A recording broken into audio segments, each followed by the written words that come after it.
पहुंचे। वीरेन जी हमारे national ladies कार्यक्रम में हमें ज्वाइन कर चुके हैं। वीरेन जी, बंगाल का बवाल कुछ समझ में आया, कौन जीत रहा है? देखिए, बंगाल में ये इलेक्शन ये कह रहा है कि बीजेपी या तो 200 तक जा सकती है और या तो 100 के नीचे रहेगी। चुनाव का जो मैंडेट आएगा वो बहुत एक तरफा बहुमत वाला आएगा, जैसा कि लोग आंकड़ा बता रहे हैं। कोई पार्टी अगर 190 से 200 सीट पा जाती है तो ये बहुत चौंकाने वाली फिगर होगी, लेकिन ऐसा हो सकता है।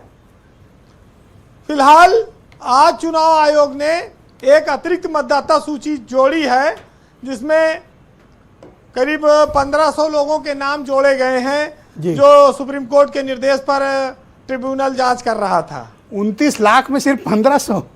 हाँ, सिर्फ 1500 वोट आए हैं। अमीन साहब नोट करिएगा इसको। हाँ। जी, अब बात आती है कि 142 सीटों पर चुनाव होना है जी, और 152 पर हो चुके हैं।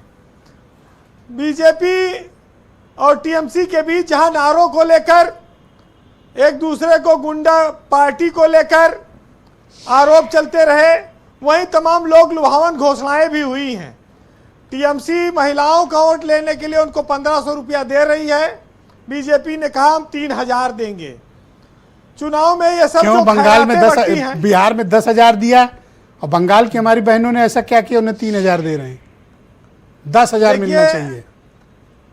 असल में हमारे यहाँ खैरात बांटकर नागरिकों का वोट हासिल करने की एक बड़ी पुरानी परंपरा रही है जी, और खैरात की कीमत कभी देखी नहीं गई इस देश में। मुफ्त में मिलने वाले सामान के लिए लोगों ने कभी दूसरे प्रदेश से तुलना नहीं की। इसलिए 1500 का जो ममता बनर्जी का जो महिलाओं को सौगात है, उस पर बीजेपी कह रही हम आएंगे तो हम इसको बढ़ाकर 3000 कर देंगे। देखिए, एक चर्चा यह है, बंगाल में अभी सुरेंद्र जी कह रहे थे कि 22 तारीख 294 सीटों पर लड़ रहे हैं, लेकिन ये बंगाल में जीरो रहे विधानसभा में, ये बात ये नहीं बताते हैं।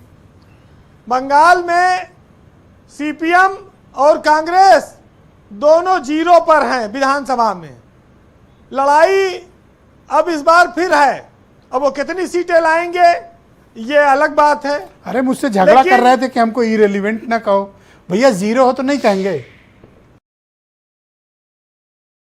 अब वही बात तो है, लड़ रहे थे अभी तो, मतलब थोड़ा डिस्टेंस से नहीं था अभी, मतलब।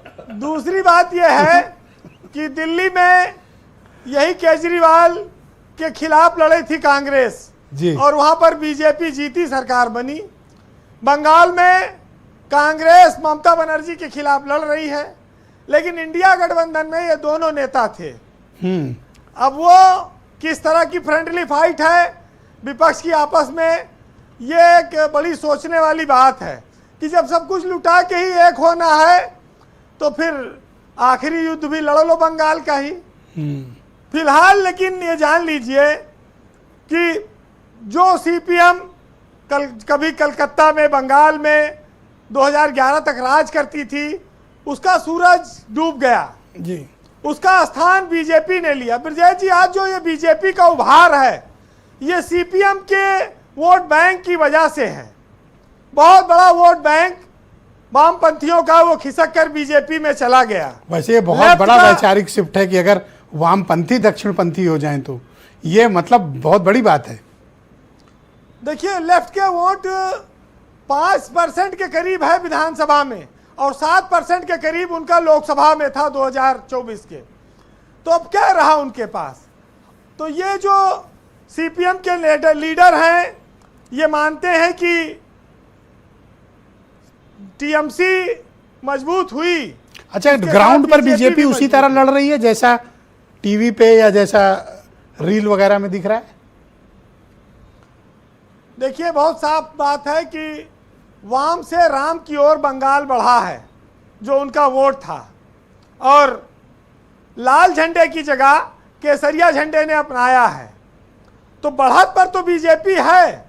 अब वो सरकार में आ पाएगी कि नहीं, ये कहना भी बहुत कठिन है जी, लेकिन सीपीएम को तो बीजेपी ने पूरी तरह टेक ओवर कर लिया है बंगाल में, इसमें कोई शक नहीं बचा है। और पर 3 बार की हुकूमत के बाद भी वीरेंद्र जी कोई ऐसी एंटी इनकम्बेंसी नहीं है कि कोई वाइप आउट ही हो जाए। चौथी बार के लिए मैंडेट मांगने जा रही हैं, ये भी पॉलिटिकल करिश्मा है। देखिए, बंगाल में 2 फूलों की लड़ाई है। एक के पास 2 फूल है, एक के पास 1 फूल है। एक के पास 2 फूल वाली टीएमसी है और एक जो है कमल के फूल। मैं उम्मीद करता हूं कि ये दोनों फूल नहीं बना रहे होंगे जनता को। हाँ, अब ये आगे 5 साल बनाएंगे वो बात की बात है, लेकिन महत्वपूर्ण बात यह है कि तो अब ये तय करना है कि 1 फूल बनना है कि 2 फूल। बस ये वाला है मामला। बंगाल में ब्रजेश जी, ये विपक्ष में सबसे बड़ी जो फूट है उसमें ये लोग दिल्ली में साथ रहते हैं, यहाँ प्रदेश में लड़ते हैं, तो कौन साथ है कौन खिलाफ है यही स्पष्ट नहीं है। लेकिन एक चीज जरूर कहूंगा कि बंगाल की जनता ने जिसको जब जब मैंडेट दिया, चुना, बहुमत में दिया, चाहे कांग्रेस हो, चाहे वामपंथ की सरकारें रही हो और चाहे अब टीएमसी है, लंबे लंबे समय तक ये लोग राज किए हैं। अब अगर आम जनमानस का विश्वास बीजेपी की ओर बढ़ रहा है, बीजेपी सत्ता में आती है, तो फिर बीजेपी की वो हसरत पूरी हो जाएगी कि वो छोटे राज्यों में न जीते। उड़ीसा उसके पास है, बंगाल आ जाए, उसके पास बिहार है, उत्तर प्रदेश है, सारे बड़े राज्य हैं जी। तो फिर उसको बहुत छोटे राज्यों की जरूरत नहीं रह जाएगी। तो अब देखना यह है कि करिश्मा क्या होता है। फिलहाल बंगाल में जादूगर रहते रहे हैं, बंगाल का जादू कुछ भी कर सकता है। 93% वोट पड़ना सत्ता के खिलाफ भी जा सकता है और सत्ता के पक्ष में भी जा सकता है। अब ये रिजल्ट बताएगा। लेकिन सबसे बड़ी बात यह है कि लोग बंगाल के काले जादू से तो डरते हैं, लेकिन काली करतूतों से नहीं डरते। तो ये बड़ा अंतर है। फिलहाल आप सुनिएगा कि काला जादू फैल रहा है और खुदा खामोश खड़ा है। काले साए नाच रहे हैं और चारों तरफ पुरसोर हवा है। आग दिखाकर जलने वालों, किसकी आग में कौन जला है, और लाखों भेड़ें दौड़ रही हैं, एक गड़रिया हाँक रहा है। वीरेंद्र जी, इस पूरी डिबेट में हर कोई जानता है कि काला कपड़ा पहन के यहाँ कौन बैठा हुआ है। आपका बहुत शुक्रिया।